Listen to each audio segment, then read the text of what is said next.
नरैना धाम की, भैरवना धाम की, तेजाजी महाराज की, रामसा पीर की।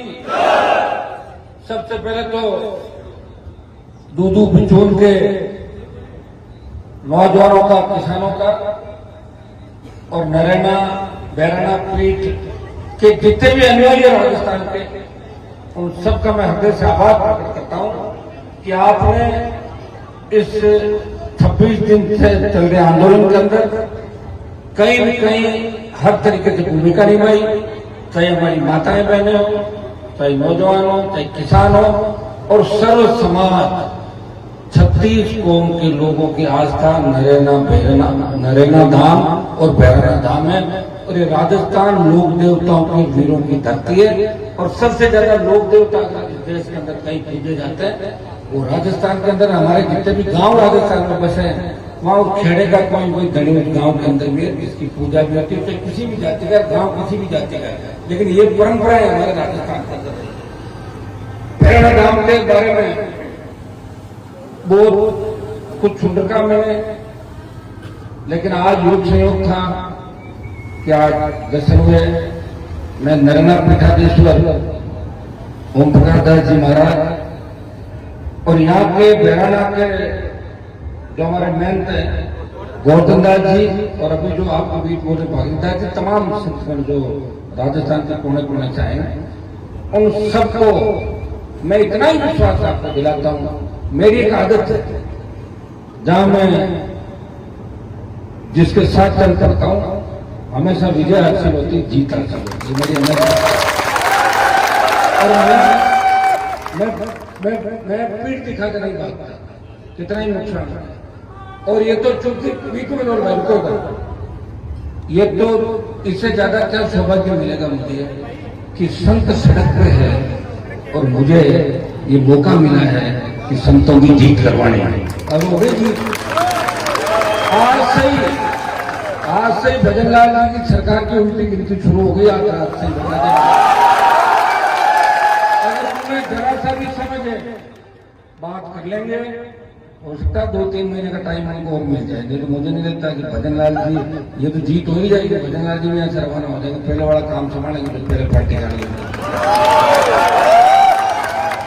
भाइयों, कितना बड़ा दुर्भाग्य है कि प्रेमचंद बैरवा को जिताने के लिए राष्ट्रीय लोकतांत्रिक पार्टी के कार्यकर्ता मेरे से नाराज होकर और मुझे छोड़ के चले गए। याद है तुम लोग? तुमने कहा साहब आप तो नागर, आप अपन लड़े में नागर जीतेगा, तो ये तो नागर का ही भाई निकला। नागर को आप आसाराम बापू कहते थे, और ये सीधी रशिया में पुतिन से बात करता है, रशिया में। तो ये तो दोनों भाई भाई हो गए, तू मेरे को तीसरा करना पड़ेगा। और अब की बार अगर नहीं किया ना तो 28 के बाद 33 जाता था। हमारी उम्र भी बढ़ रही भाई, तो घर थोड़ी नहीं उम्र। अब देखो लड़ाई का जो अंतिम परिणाम है ना वो 28 के अंदर आना है। और जब सत्ता हाथ में होती है, सत्ता हाथ में होती है तो कुछ भी कर सकते हैं। अब ये सत्ता का दुरुपयोग है कि 150 बीघा जो जमीन एक सेठ की जमीन जिसमें डिप्टी सीएम में थोड़ी बहुत पार्टनरशिप डाल ली, बड़ी सोच तो है नहीं, ज्यादा मैं जानता हूं शुरू से। इन्होंने अपनी जमीन को बचाया, रिको लाएंगे, उनकी जमीन कीमती हो जाएगी और यहां बर्बादी और अंधकार शुरू हो जाएगा।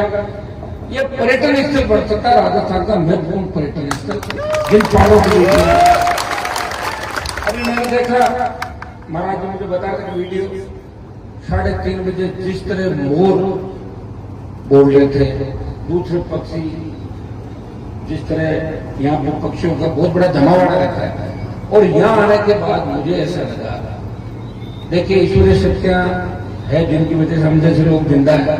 हमारे पास न तो पैसा है और न कोई गुंडागर्दी करते हैं, न दूसरे गलत काम करते हैं, माफियाओं के खिलाफ लड़ते हैं और लड़ते लड़ते लड़ते लड़ते और हजारों लोग दुश्मन है, सरकार के दुश्मन है, फिर भी आपके लिए हमेशा आगे खड़े मिलते हैं और ईश्वर की कृपा से सब कुछ है।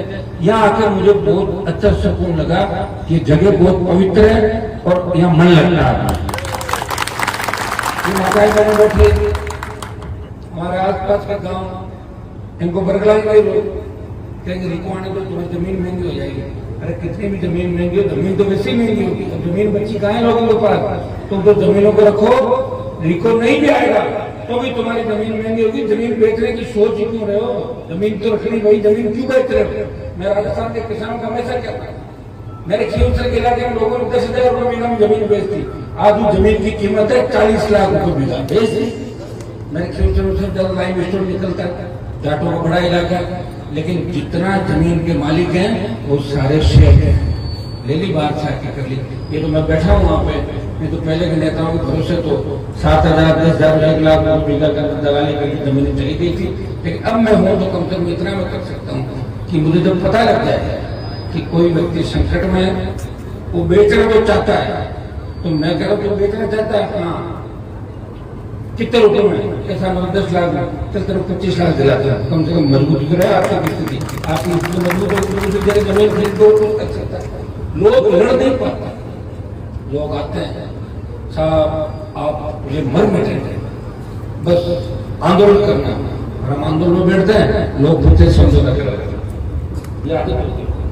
और हिंदुस्तान 150 साल गुलाम पूरा, अंग्रेज आए थे व्यापारी बन के, उन्हें देख लिया तो पोल पट्टी पूरी ढोल बजो, पोल में आराम से किसी को किसे लड़ाया, किसी को रात को बुलाया, तो जाके वो लड़ाया, किसी को कैसे किया, और करके 150 साल राज करके। ये दिल्ली थी जिसमें कितने भारी ताकत दिल्ली के अंदर आई। ये 2000 साल पढ़ लो ना, आप आगे में जाओ, इन 2000 साल को पढ़ लो। आजादी से पहले हम लोगों का शोषण किस किस ने किया? बार बार मुगलों की बात करते हैं, मुगलों से पहले भी बहुत लोग आए, उससे पहले भी आए, लेकिन हिंदुस्तान एक ऐसा देश है जिसने प्रत्येक संस्कृति को, प्रत्येक धर्म को अपनाया और वर्ल्ड का सबसे बड़ा लोकतांत्रिक देश बना। मुझे पीड़ा इस बात कि सनातन की बात करने वाले, साधु संतों की बात करने वाले लोग एकदम से कैसे बदल गए? क्या हो गया? इनका दिमाग खराब हो गया। और ये नहीं रहेंगे तो एजेंट कहाँ मिलेंगे बूथों में? 21 का आंकड़ा था कांग्रेस का, सबसे कम सीटें कांग्रेस की आई थी, 21 में अशोक जी गहलोत लाए थे। बीजेपी के तो भजनलाल रह गया और ऐसे हालात रह गए, कोई दूसरा जब आ गया तो कितना नुकसान तो हो गया, अब कहां से भरपाई करेंगे? मुझे लग रहा है बीजेपी 21 से 11 आ जाएगी। अरे बंगाल की जीत का जश्न मना रहे हैं ना, तो राजस्थान में 11 आ रहे थे, इस बार 25 ही 25 आ रहे हैं 29 के अंदर। अगर ये जाना पिछली बार तो कुछ गड़बड़ हो गई, कई शब्द मम्मी नहीं के पंचायत, ये मेरे पेट में छुरा घूम रहा है, तो मैं कहा मुझे क्या करना, कांग्रेस जीते, मैंने को ठेका खुला रखा, जो जीते जीते, मैंने कोई ज्यादा पेन नहीं किया। पेन लेते तो जयपुर, कोटा, जोधपुर, अलवर और आपकी बीकानेर में 5 सीट फिर आ जाती कांग्रेस के खाते। कांग्रेस ही नहीं कह रहे, कांग्रेस चाहते हमारे अगर जाएगा तो दिल्ली में मैसेज जाएगा हमारी की वजह से जीती, वो ये नहीं चाह रहे थे, और वो नहीं चाह रहे थे मैं किसी चाह रहा, मैं तो चाहता मेरी नागौर जीत जाए, कुछ और जीत जाए और बाकी भगा के रह गए थे। तो मैं तो दोनों तरफ कितना दुख पाया, और मुझे सौभाग्य मिला कि राजस्थान में पहली पार्टी अगर किसी किसान के बेटे ने 66 साल में बनाई, हनुमान बेनीवाल ने आपके आशीर्वाद और पार्टी बनाई। तो मैंने कहा था कि जब भी पार्टी की जवान किसान को पड़ेगी, सत्ता को ठोकर मारो। मोदी और अमित शाह बहुत नजदीक थे, जब तीनों के शिविर आए तब हरियाणा, पंजाब, उत्तर प्रदेश, दिल्ली के किसानों ने कहा कि हमारे नेताओं को जंग लग गई, आप तेजा जी के भक्त हो, आप नौजवान हो, आपने लड़ाई लड़ी राजस्थान के अंदर, आप आओ और मोदी की सत्ता छोड़ो, देश के किसानों को संभालो। मैं चला गया, भाव कोई नहीं सुना, लेकिन उसके बाद क्या? मैं तो मोदी को छोड़ गया, लोगों ने वोट कहाँ दिए? 3 MLA थे 18 में, वापिस 1 किया और 1 का 0 कर दिया। क्या नहीं किया राजस्थान में? क्या दे दी क्या लोगों वोट? मुझे आया था ना किसान को बाहर, तो मैं वोट वैसे क्या करता? अग्निवीर सेना का सम्मान सेना को ठेके पे दिया। एक व्यक्ति देश में लग रहा है कि सेना को ठेके पे दिया, मैं उसका विरोध करता हूं। और हरियाणा, पंजाब, राजस्थान, यूपी और दिल्ली के किसान के बेटे सबसे ज्यादा जब अग्निवीर का विरोध करे। भाइयों, इस संघर्ष का परिणाम ही निकला कि पहले 25 की जगह 50% हुए। और मैं विश्वास दिलाता, जिस दिन लाखों की तादाद में आप दिल्ली कूच करोगे, अग्निवीर को समाप्त करा देंगे। आज सोशल मीडिया का जमाना, आप सब बातें देखते हैं। जब पहलवान बेटियां तकलीफ में थी दिल्ली के अंदर, हरियाणा की थी सारी पहलवान बेटियां, राजस्थान की एक भी नहीं थी, लेकिन उन पहलवान बेटे को न्याय दिलाना, उस बाहुबली के खिलाफ अगर जंतर मंतर में जाके पहला झंडा उठाया और पहली आवाज बुलंद की, वो नागौर के सांसद ने पहलवान बेटे का सम्मान करने के लिए लड़ाया था और जीत के लिए हमारे बेटे होते। मेरी आदत ऐसा ही प्रतिका आंदोलन मैंने हाथ में लिया, लोगों ने खूब प्रयास किया, कभी सुप्रीम कोर्ट में नहीं, कभी बैंक में जीत जाएंगे, वहां जीत जाएंगे, तो फिर मेरे को अपनी गाड़ी देते सही विश्वास बैठे रो रो के तुमने सुने तो मुझे गाड़ी क्यों देते, वापिस पढ़ लो, हम भी तो चुनाव आ रहे हैं, वापिस जीत गए, अब बाहर हम क्या होगा, पढ़ाई करोगे जीत गए, ऐसा ही बन जाओगे, नकल करके पेपर आउट हो रहा है, कितने दिन बनोगे बताओ, ये तो भजन लाल है, तो मेरी सरकार हो जाएगा पेपर लीक, तो कोई लीक गलती से करते तो फिर क्या हो, जान सकते हो तो बताऊंगा उस सरकार में आऊंगा भैया। इस राजस्थान को अगर ठीक करना है ना तो इसका कप्तान मजबूत आपको करना होगा, मजबूत कप्तान है जब भी सेना बनती है, जिनके कप्तान नींद लेते हैं या दिन भर खाते रहते हैं समोसे और रोटी, उनकी हालत ही होती है। भजनलाल के घर 1 घंटे में खाना के समोसे, थोड़ी देर में कोका कोला, कभी कुछ और दिन भर 50 बार जबान फिसलती है, कभी तो मोदी को श्रद्धांजलि दे देते हैं, कभी सच अकाल बार बार अकाल करो, कभी कहते हैं मेरी रात फ्लाइट में उठे, रात फ्लाइट में उठे, फ्लाइट रात में उठे, तो कैसा आदमी है, कहां से इस आदमी को लाकर राजस्थान में बिठाया, इससे बड़ा दुर्भाग्य नहीं हो सकता। शर्म आती है हमारे को, लोग दिल्ली में पूछते हैं अब राजस्थान से आते हैं, वहाँ सीएम मजाक उड़ाता है, यार घर में थोड़ी बनाया सीएम, मेरे को आपने हाँ मैंने एक गलती की, मैंने वसुंधरा को भगाया इसलिए भजनलाल का अवतार हुआ, इसमें तो कोई दो है, झगड़ा था मेरा व्यक्तिगत झगड़ा नहीं था, उन्होंने राजस्थान की संस्कृति का मीडिया मेट कर दिया, गहलोत वसुंधरा ने उसके पापा को पर्दा डाला, उसका परिणाम यह है कि राजस्थान महिला अपराध में 1 नंबर पे आ गया, लूट खसोट, किसान आत्महत्याएं, जवान आत्महत्याएं और गैंगवार, ये पहले राजस्थान में, पहले राजस्थान में जाति के झगड़े नहीं होते थे, गुरु सिंह जी की सरकार गई, चाहे दूसरी सरकार गई, जाट राजपूतों को लड़ाया वसुंधरा जी ने, फिर बुजुर्गों को लड़ा दिया और शेड्यूल कास्ट और ब्राह्मणों को लड़ा दिया, लड़े कि नहीं लड़े सबको, आपको याद है सारी चीजें, मैं बार बार आपको याद दिलाता, मुझे लग रहा है मैं याद दिलाते रह जाऊंगा, वोट तो पता नहीं कब दोगे आप, लेकिन मेरा काम है बार बार आपको याद दिलाऊंगा। 28 के अंदर अगर सड़क पर जा रहे हो, टोल देते हो नहीं देते हो, गुस्सा आता है आपको, डीजल पेट्रोल के 100 रुपए देते हो गुस्सा आता है, तो गुस्सा निकालते भूल जाते हो 2 दिन बाद, कोई जाति के नाम पे, कोई धर्म के नाम पे, कोई दूसरे नाम पे। अगर भारतीय जनता पार्टी की सरकार में साधु संत 26 दिन इस तपती धूप में बैठे रहे, तो इससे बड़ा दुर्भाग्य देश के अंदर नहीं हो सकता। तो सरकार साधु संतों के नाम से बनी, जो सरकार गाय के नाम से बनी, जो सरकार गोचर के नाम से बनी।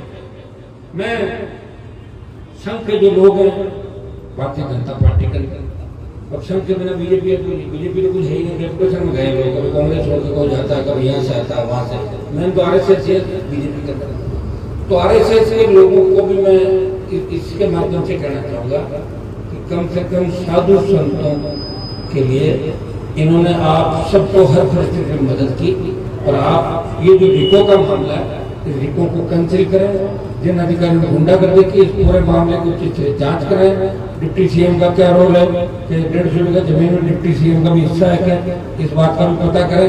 और मैं तो ये भी कहूंगा कि डिप्टी सीएम बार बार रूस की और पुतिन की बात करते हैं, इसकी भी जांच की जाए, कारण क्या, रशिया से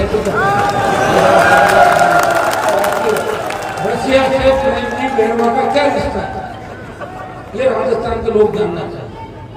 क्या कोई रशिया में ओलंपिक खेलने गए थे क्या, रशिया में साथ दिल्ली में खेला था कोई खेल, ये जानना चाहते हैं लोग। तो भाई इनका हाथ में इतना बड़ा पद दे दिया, ये मिनिस्टर तक तो बन जाते थे, इनको राज्य मंत्री बना दिया था, उप मुख्यमंत्री बना दिया, 5 थोड़ी नहीं, उप मुख्यमंत्री भजनलाल मुख्यमंत्री बन गया, नींद नहीं आ रही है, इतना नहीं विचार करेगा, गलती नहीं है। जिस दिन हट जाएंगे ना, उस दिन देख रहे मानो अंदर जाकर पड़ जाएंगे, अरे साहब गाड़ी हटाना, ये स्थिति बनने वाली है। भाइयों तैयार हो जाओ, अगला जो हमारा आंदोलन है ये घोषणा करके जा रहा है, क्योंकि आंदोलन कर रहे हैं साधु संत और नरेंद्र पीठाधीशों के नेतृत्व में आंदोलन हो रहा है सारा। तारीखें तय कर लेंगे, मुझे आप संख्या बता देना, जितने साधु संत आएंगे उनसे 20 से 50 गुना राष्ट्रीय लोकतांत्रिक एक दो दिन में तारीख का ऐलान करेंगे। यहाँ से हाईवे भी नजदीक है, दूर है ही नहीं, राजधानी भी नजदीक है, चल पड़ेगा। मेरे हिसाब से आवश्यकता पड़ेगी नहीं। सरकार तो आज छोटा सा जो टेलर था ना, उसी डर गई सरकार नहीं, सरकार नहीं मानी तो सरकार को कुछ दिखा देंगे। ये तो दिखानी पड़ेगी कभी भाई मेरे, जितने हालात चल पड़ रहे हैं, जितनी बेरोजगारी, किसान तकलीफ के अंदर, हमारी बहन बेटियां तकलीफ में। एक पोस्ट मुझे टेक करके करी, एक राजस्थान की महिला टीम की कप्तान जो मैच देख के जा रही थी 11:30 बजे, उस किसान की बेटी को 20 लड़के छेड़ रहे थे। अब बताओ कहां सुरक्षित महिलाएं, बताओ। छोटी बच्चों के साथ जो घटनाएं हो रही है, जिस तरह दलितों पर अत्याचार बढ़ रहा है, जिस तरह दूसरे हालात राजस्थान में, कौन गणित हो रही है, कौन थाने तहसील में आपका सम्मान करा और कौन अच्छे थानेदार को थाना दिला रहा है। थानेदार तहसीलदार को ही लगेगा जो एमएलए को कमीशन देगा, लूट को चोट करेगा, आधा एमएलए को को देगा, वही थानेदार तहसीलदार लगेगा। भाइयों, मैंने प्रयास में कोई कमी नहीं रखी, हर बड़ी ताकत से टकराया, हर माफिया से टकराया और हर समाज के लिए लड़ा। किसी भी समाज ने अगर मुझे याद किया तो मैं आगे खड़ा मिला, पीछे नहीं हटा। मैं आप सबसे एक आह्वान करता हूँ, ये राजनीतिक मंच नहीं है, क्योंकि मैं आया मेरी बात में कह दूं, लोकतंत्र के अंदर सत्ता जिसकी होती है, सत्ता में सब कुछ निहित है, सत्ता ही सब कुछ है। कहना कि तो राज्यपाल का पद बड़ा होता है, लेकिन राज्यपाल वही बयान देता है जो सरकार लिख के देती है। एक तरीके से राज्यपाल सरकार का नौकर होता है, नौकर हो सरकार का, वो एक शब्द भी नहीं बोल सकता। आप राज्यपाल का अभिभाषण होता है, वो वही पढ़ता है जो लिख के दिया जाता है। तो मैं आपको विश्वास दिलाता हूं, मैं आपको लड़ूंगा। मैं दूसरे प्रांतों में जाता हूँ, तब लोग राजस्थान के लिए लोगों की सोच देखो क्या है। लोग कहते हैं राजस्थान के लोग तो साहब बात करते हैं ज्यादा, बिजनेस तो मारवाड़ी लोग अच्छा कर लेते हैं बाहर, उसमें तो राजस्थान वाले बाहर जाके पैसा खूब कमाया राजस्थान के लोगों ने, लेकिन माइंड सेट है, एक बार कांग्रेस, एक बार बीजेपी और एक बार को लंबे समय तक वो लेके नहीं जाता। यूपी, बिहार, हरियाणा, तमाम आप साउथ के स्टेट देखते, अभी तमिलनाडु में जो रिजल्ट है, एक नौजवान स्टार 2 साल में पार्टी बना के सीएम बन रहा है। तो क्या तुम्हारे अंदर ताकत नहीं है राजस्थान में? क्यों नहीं है? एससी, एसटी, ओबीसी, मुस्लिम का नारा दे दो, 82% बजाओगे वोट, 150 सीट आ जाएगी तुम्हारी। तुम नौजवानों को करना चाहते, नौजवान प्रयास कर रहा है, सारी बातें, लेकिन तुम क्या हर टाइम है ना, हर टाइम कोई तो गाड़ी आगे पीछे घुमाएगा, नाराज होकर भागेगा, कोई दूसरे तरीके तुम फीलिंग आने लग जाती है सरकार की, चार उसमें हॉर्न लगा लिए, सायरन बजा लिए, कट मार दिए। ये सरकार थोड़ी होती है, सरकार तो सरकार होती है। तो पुलिस वाला गाड़ी थोड़ी लेकर नैसे लड़ता है, भाई साहब 15 साल से आपके साथ है, मैं तो छुड़ाऊंगा, लेकिन तुम एक टिकट मारी क्यों हो? मेरा बताओ, रुक जाओ ना एक बार, गवर्नमेंट बनने दो अपनी, उसके बाद अपना आप ठीक हो जाएगा, कुछ सत्ता का आनंद ले लो, पूरे जीवन कैसे रहोगे विपक्ष में? तो छोटे भाइयों को हमेशा समझाता हूँ, धीरे गाड़ी चलाओ। अभी महाराज जी यही कह रहा था, 40 की स्पीड आया हूँ, निकला लेट था 4 बजे, लेकिन पहुंचने में 7 बज गई, 3 घंटा लगा, 40 आई, मैं 70 की स्पीड चलता, 2, 4, 5 ध्यान रखना पड़ता है। मैं रातों को घूमता हूँ तो अकेला 1-2 गाड़ी लगे मेरे हिसाब से चलता हूँ। भगवान की बहुत बड़ी कृपा मेरे ऊपर है कि मेरा जन्म राजस्थान में इसलिए हुआ कि हनुमान बेनीवाल राजस्थान के प्रत्येक समाज में जगाएगा और सत्ता के सिंहासन पर मैं तो ये भी कहता हूँ कि मजबूत दूल्हा हुआ तो मैं बाराती बन जाऊंगा, मैं दुल्हन नहीं बनूंगा किसी की, ये मैंने हमेशा कहा, आगे भी करना चाहता हूँ। अब सरकार को मेरा इंतजार कर रही है, ये दूधू की क्रांति राजस्थान के अंदर संजय हो रही है कि जयपुर जिले के अंदर इस बार जब हम बढ़ेंगे मारवाड़ बाड़मेर से शेखावत से चलते हुए, तो जयपुर में राष्ट्रीय लोकतांत्रिक पार्टी की सुनामी आएगी। 36 को इस बार राजधानी के अंदर बदलेगी, क्योंकि लोगों ने प्रेमचंद को भी देख लिया और बाबूलाल को भी देख लिया। देखा नहीं देखा? बाबूलाल प्रेमचंद मुझसे भाई हनुमान बेनीवाल ने तुम्हारे सचिन पायलट को मुख्यमंत्री बनाने के 2 बार प्रयास किया था, नहीं किया था? अब नहीं बने तो उनकी किस्मत है, मेरा हाथ में नहीं, ठीक है ना? मैंने 2 बार प्रयास किया, और जब दूसरा आरक्षण आंदोलन चल रहा था तो हनुमान बेनीवाल सड़कों पर भाइयों के साथ बैठा था। आज भी देवनारायण भगवान का जयकारा हमेशा लगा था। एक जीवन बोलते हैं, बोलो देवनारायण भगवान की, क्योंकि तेजा जी और देवनारायण भगवान साथ साथ चलते हैं, जाट और गुजर साथ चलते हैं, हिस्ट्री भी कहती है।